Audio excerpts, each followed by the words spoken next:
우리에게 주시는 하나님의 말씀은 시편 42편 1절에서 5절까지의 말씀입니다. 시편 42편 1절에서 5절까지의 말씀입니다. 하나님의 말씀 제가 봉독하겠습니다. 하나님이여, 사슴이 시냇물을 찾기에 갈급함 같이 내 영혼이 주를 찾기에 갈급하니이다. 내 영혼이 하나님 곧 살아계시는 하나님을 갈망하나니 내가 어느 때에 나아가서 하나님의 얼굴을 배울까? 사람들이 종일 내게 하는 말이 내 하나님이 어디 있느냐 하오니 내 눈물이 주야로 내 음식이 되었도다. 내가 전에 성의를 지키는 무리와 동행하여 기쁨과 감사의 소리를 내며 그들을 하나님의 집으로 인도하였더니 이제 이 일을 기억하고 내 마음이 상하는도다. 내 영혼아, 내가 어찌하여 낙심하며 어찌하여 내 속에서 불안해하는가? 너는 하나님께 소망을 두라. 그가 나타나 도우심으로 말미암아 내가 여전히 찬송하리로다. 아멘. 함께 인사 나누면서 시작했으면 좋겠습니다. 오늘 하나님을 만나는 귀한 시간 되기를 소망합니다. 네. 한 동물학자에게 스치듯 궁금한 상황이 생겼다고 합니다.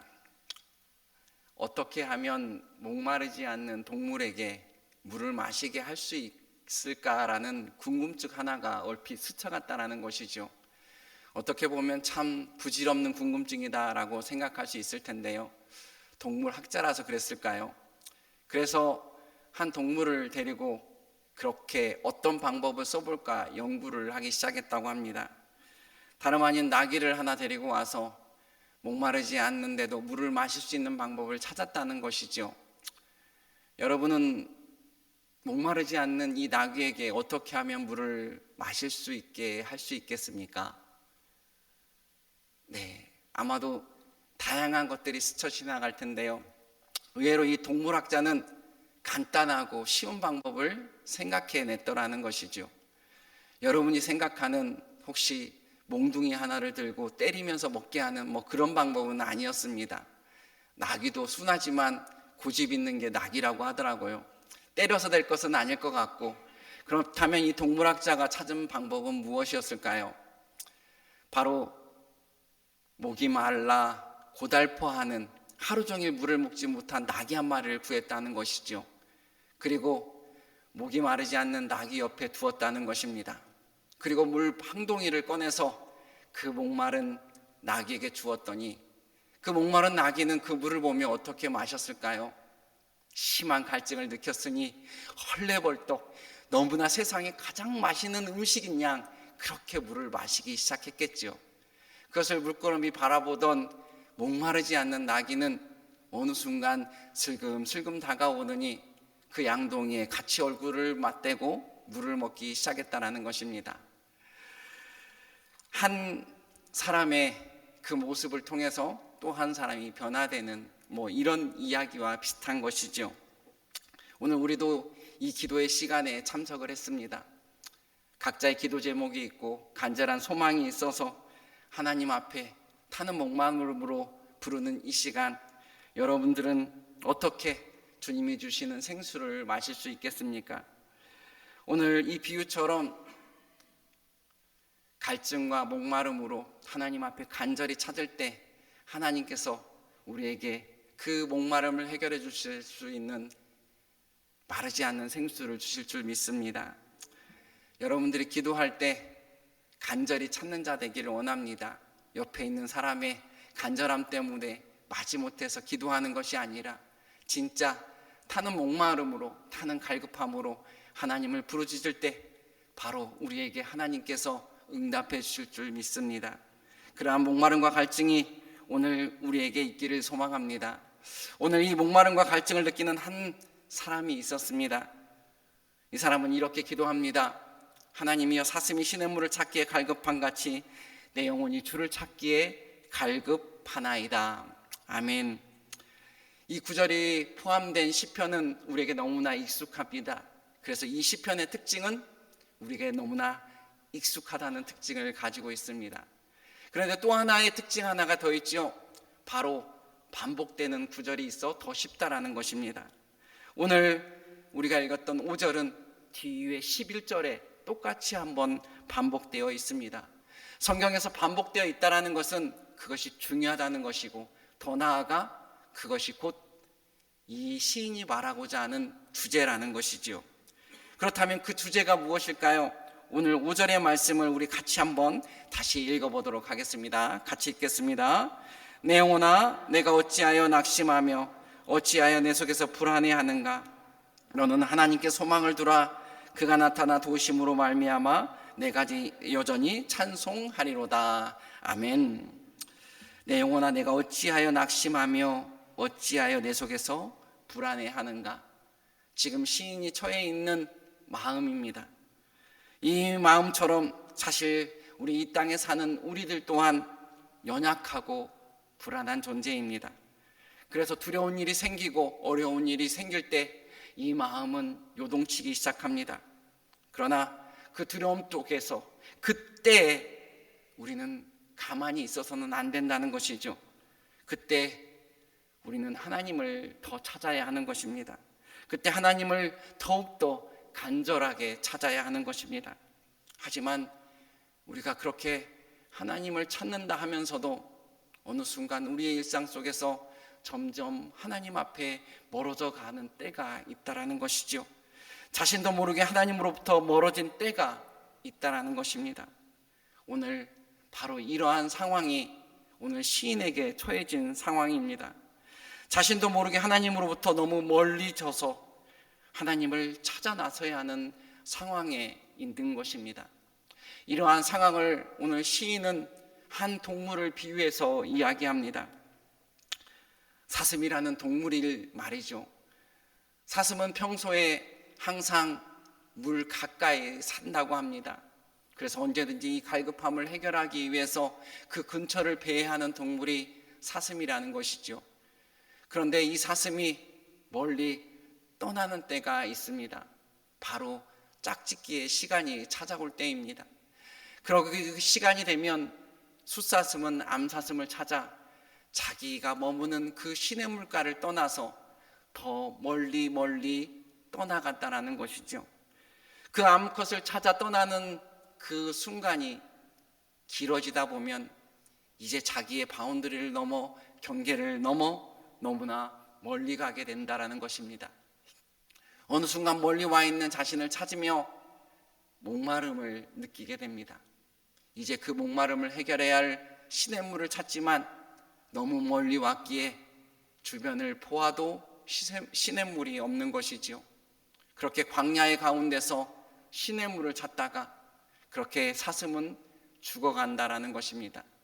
이것이 그 당시 유대 땅 가운데 있었던 사건 중에 하나라는 것이죠. 그렇습니다. 하나님의 음성을 우리가 듣지 못할 정도로 어느 순간 강팍한 심령이 되어 하나님을 찾지 못할 때가 있습니다. 그러나 중요한 것은 바로 그때도 우리의 소망은 하나님이시라는 것입니다. 영적으로 가장 가랄 때 하나님을 찾아도 응답하지 않으실 것처럼 그렇게 보이는 그때에도 우리의 가장 큰 소망은 하나님이라는 것입니다. 오늘 고라 자손의 이 시편은 바로 그 사실에 집중하고 있습니다. 오늘 시편 42편의 표제어는 이렇게 기록하고 있습니다. 고라 자손의 맞쓰길, 인도자를 따라 부르는 노래라고 말이지요. 맞쓰길은 번역하면 교훈이라는 뜻을 담고 있습니다. 그래서 직역하면 고라 자손의 맞쓰길은 고라 자손의 교훈이 되는 것이지요.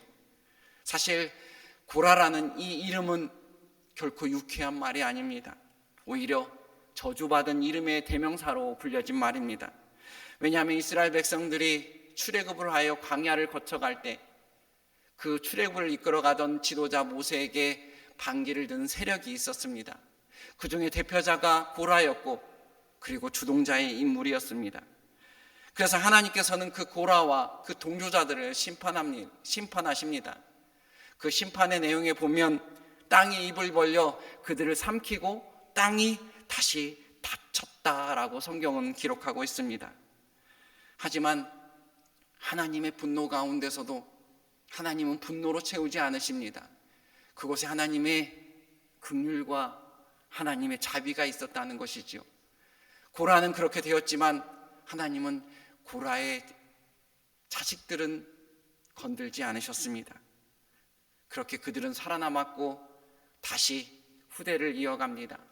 그리고 고라의 후손들은 다시 번성하게 되었습니다. 시대가 흘러 다윗 왕조가 되었을 때 다윗이 이스라엘을 통일합니다. 그 통일의 시점에서 고라의 후손들은 다윗을 도와 나라를 세우는 일에 힘을 보탭니다. 그 공로를 다윗은 인정하였고, 그래서 이 고라의 후손들은 놀랍게도 하나님의 성전의 일을 섬기는 귀한 사역을 감당하게 됩니다. 여러분, 심판받아 그 이름이 영원히 사라져버릴 수밖에 없었던 고라 자손이 이렇게 큰 사명을 받을 수 있었던 이유가 무엇일까요?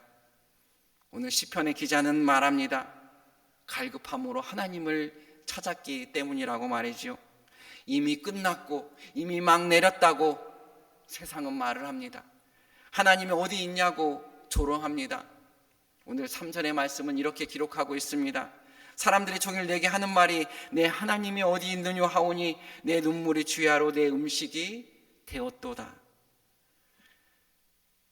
그러나 세상의 조롱이 마지막이 아니라는 것입니다.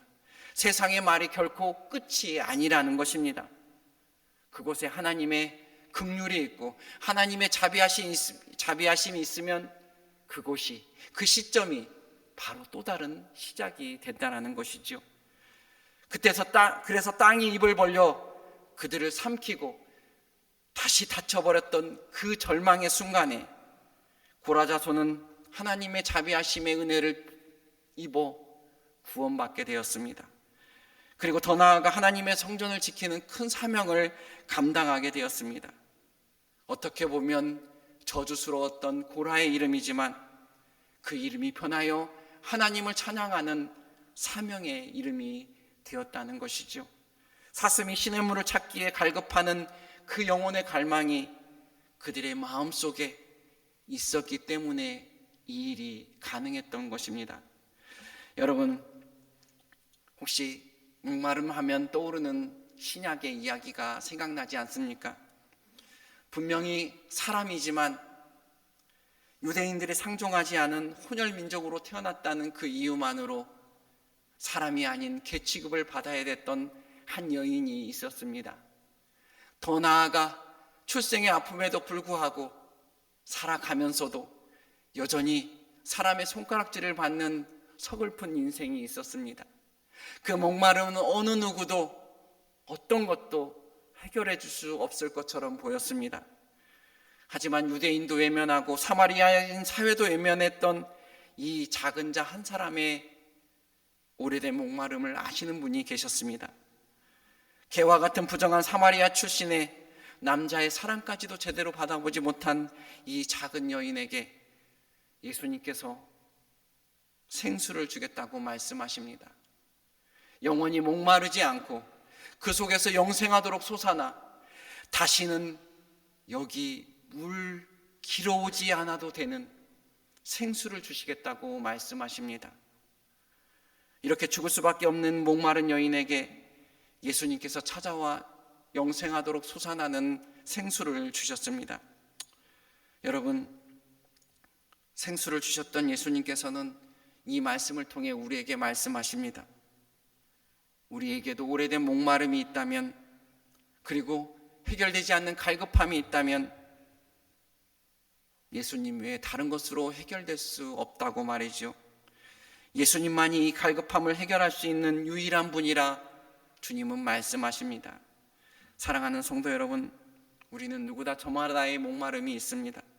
우리는 스스로 선택할 수 없는 출생과 그리고 어쩔 수 없는 상황 가운데 아픔을 겪고 살아갑니다.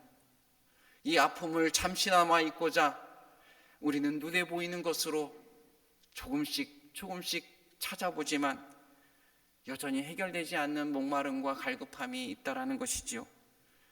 그런데 그 목마름에 지쳐 있을 때 바로 그때가, 바로 그 지점이 비로소 예수님께서 우리에게 말을 걸어오는 만남의 자리라는 것입니다.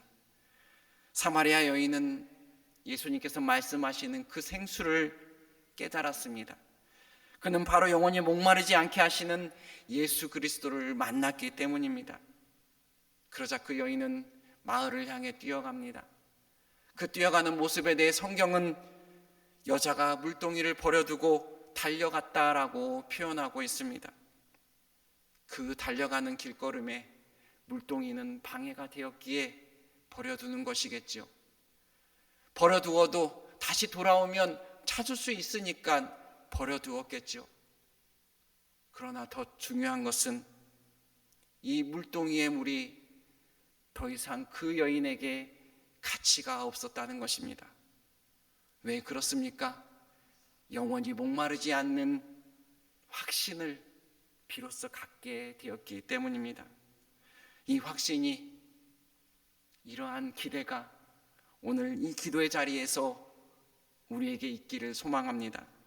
이 확신이 우리의 잠시 위로가 되는 그 모든 것들을 내버려 둘 수 있는 그러한 믿음이 되기를 소망합니다. 오늘도 우리 안에 계시고 우리의 목마름을 가장 잘 아시는 예수님을 통해 이 갈급함을 해결받는 역사가 우리에게 있기를 소망합니다. 오늘 이 기도의 자리에 목마름으로 타는 갈급함으로 나아가십시오.